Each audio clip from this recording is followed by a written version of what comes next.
A crucial vote will be held on New Caledonia this weekend to determine if the island will break away from France to become an independent nation.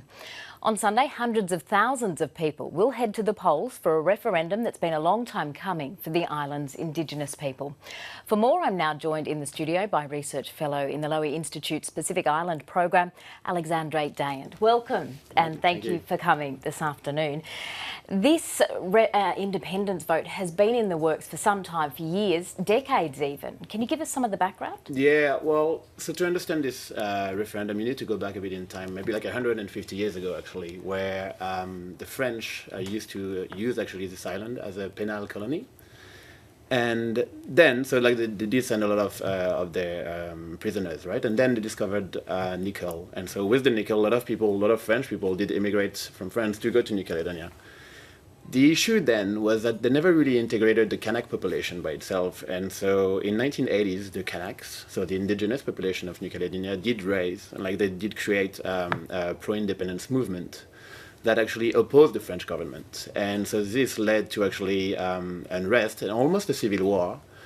And so what the French government did to settle down the situation was to actually organize the signing of agreement, like the Matignon Agreement in 88 and Nouméa Accord in 1998, that actually gave more autonomy to the territory of New Caledonia, but also that gave a clear organization of a referendum for independence, which is what we're going to assist on Saturday. And so what is the exact question? What is it asking? Yeah, so the question is actually very interesting. The question is, do you want New Caledonia to accede sovereignty and become fully independent? This question is, in the question you have both the words independent and sovereign. And so that's actually interesting because like the people who want New Caledonia to step out of France really wanted the word independence in the question, because independence would mean like a clear break from France, from the French support. And let me remind you that actually France sends up to 1.5 billion euros per year to New Caledonia for the territory to continue to grow economically.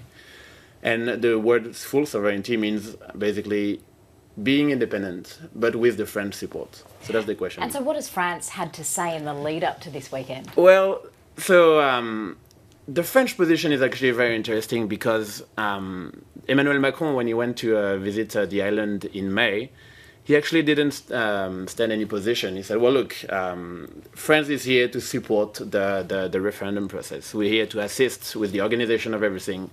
However, I'm not taking any position, he was saying.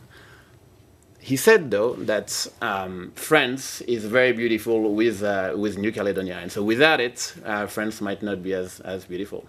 Are there regional implications for near neighbours, including Australia, from this weekend's decision? Well, so it is. Australia really wants New Caledonia to step out of France because it is good for Australia to have a French neighbour that is like a nuclear power that is a great economy that can sustain the economic standards of New Caledonia.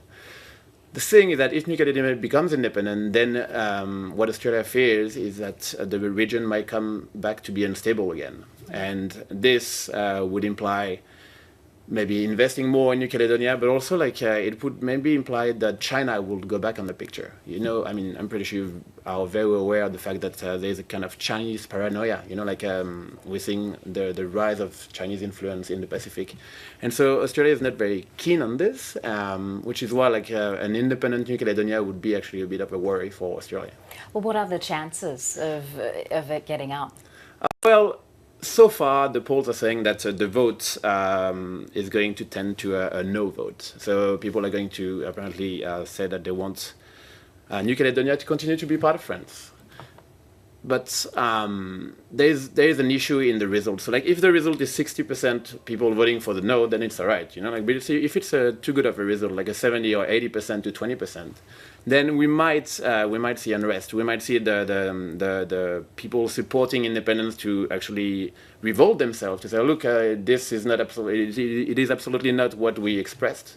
And also the pro-France people might say, look, actually, because this is such a good result, there is no reason for us to organize another referendum, because the Nouméa Accord signed in 1998 was actually planning a first referendum in 2018, but another one in 2020 and maybe another one in 2022.